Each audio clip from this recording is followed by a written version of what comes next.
Hello guys, welcome to my video. Sorry I couldn't make it to class, my flight was delayed.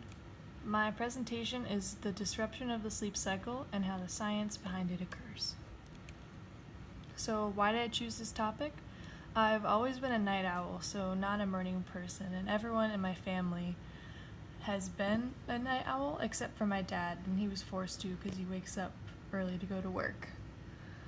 I do my best work at night. I am always the most awake and sociable, so I wondered why it was such a bad thing to work late into the night versus waking up early, because all of the posts on social media supports waking up early, going for a run, doing yoga, making a smoothie.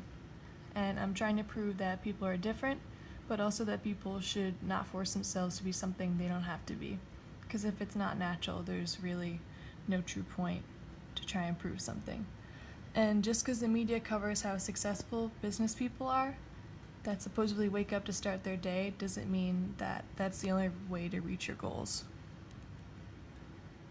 So my personal connection to it is in high school I suffered a severe double concussion for 3 months, and I spent most of my time recovering by sleeping, which really screwed up my sleep cycle, so getting back into the natural rhythm was difficult. And in college I have to wake up at 5 a.m. to run and work out for 4 hours, and from waking up to working out is not even 20 minutes. So I should be leaving at least 2 hours to fully wake up every morning, but I don't because it's so early. So, is one natural sleep cycle biological? It is. Roughly 1 in 4 of all of us tend to be morning people, and the other 1 in 4 are night owls, which means not everyone fits into the stereotypical morning and night category. And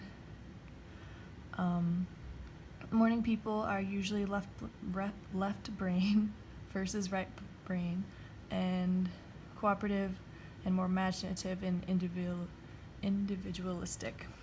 And up to 47% of it is inherited genetics, so if your mom or somebody who has a more dominant genes was a night owl or a morning person, you're more likely to have that genetic stereotype. So the stages of the sleep cycle, there are 5 stages. Stage 1 through 4 is, the names are just stage 1 through 4, and stage 5 is REM, which is rapid eye movement. And the first sleep cycle takes about 90 minutes. After that, average is between 100 and 120 minutes. Typically, an individual will go 1, 2, 4, 5 sleep cycles a night, and that also depends on your age. So the age difference of sleep cycles. Children tend to be more morning people, but as they grow older, it shifts to nighttime, and as you become more elderly, it goes back to mornings. So infants, half of their time is spent in REM sleep. For adults, nearly 50% is in stage 2, 20% is in REM, and the other 30% is divided between the other 3 stages.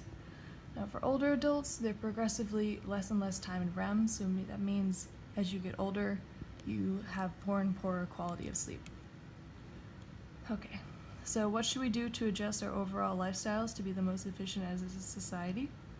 I think that we should change the times of school. And I found a quote from the Washington Post that said, "The American Academy of Pediatrics just issued a new policy statement recommending the middle school and high school starts class no earlier than 8:30 a.m. because adolescents have unique sleep rhythms that make it harder for them to go to sleep and wake up earlier than other people, and that sleep deprivation can affect academic achievement as well as other problems." So only 15% of high school students start at 8:30 or later, and about 40% start before 8 a.m. And the middle schools start at 8 a.m. And the National Sleep Foundation says that teens need about 9.25 hours of sleep each night to function best, and 8.5 hours just isn't enough for us because we're going through so many hormonal changes and we're growing. But as you can probably tell, pretty much no one ever gets that much sleep, especially people that aren't involved in athletics or extracurricular activities. So, some basic overview of the stages of sleep. Stage 1 is light sleep, when you drift in and out, and you could be awakened easily, your eyes move slowly, and muscle activity slows. Many people experience sudden muscle changes. or contractions. Stage 2, eye movement slows or stops, and brain waves become slower with only occasional bursts of rapid brain waves, and the body prepares for deep sleep as the body temperature begins to drop and the heart rate slows. Stage 3 is extremely slow brain waves called delta waves are intersped with similar faster waves, which are also called parasomnias. Stage 4, the deep sleep continues as the brain produces delta waves almost exclusively. And finally, the REM/deep sleep is the human growth hormone is released and restores your body and muscles from the stresses of the day.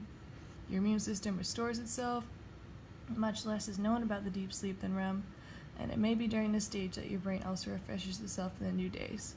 So REM is really the most important stage that we need to get to because it's your body rebooting itself and recharging. Another issue that I know a lot of people have for the sleep cycle and waking up is pressing the snooze button. I personally hit it at least 5 times a day, but it's not actually good for you, and it hurts your awakening process and your overall sleep schedule.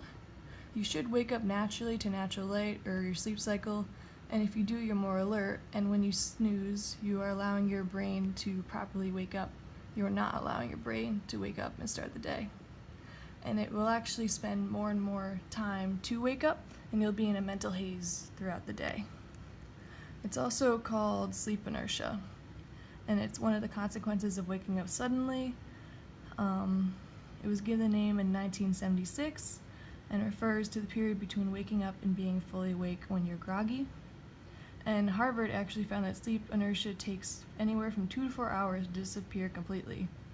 So even if you think you're up, you're really not. Some people felt awake after 2/3 of an hour, but their cognitive facilities didn't entirely catch up for up to several hours.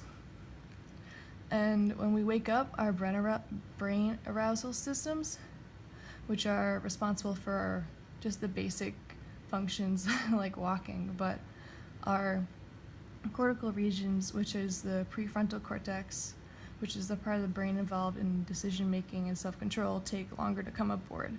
So you might be sort of there when you wake up, but it takes much longer than expected to be your full self. So a quick summary. It is difficult to say who is really a morning person and who is a night owl, and not everyone fits into that mold.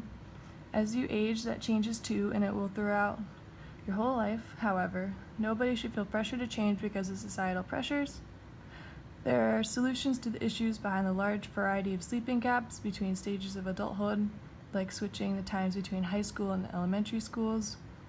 Waking up should be as natural as possible, and pressing the snooze button should be the last resort to convincing yourself to wake up, because it negatively affects your day. And here is a quick view of my draft of the infographic. It's all the information on the slide, just made to look pretty. If you have any suggestions, please let me know. Sorry I couldn't make it to class. My flight was delayed again. Thank you all. Hope your finals go great. Bye.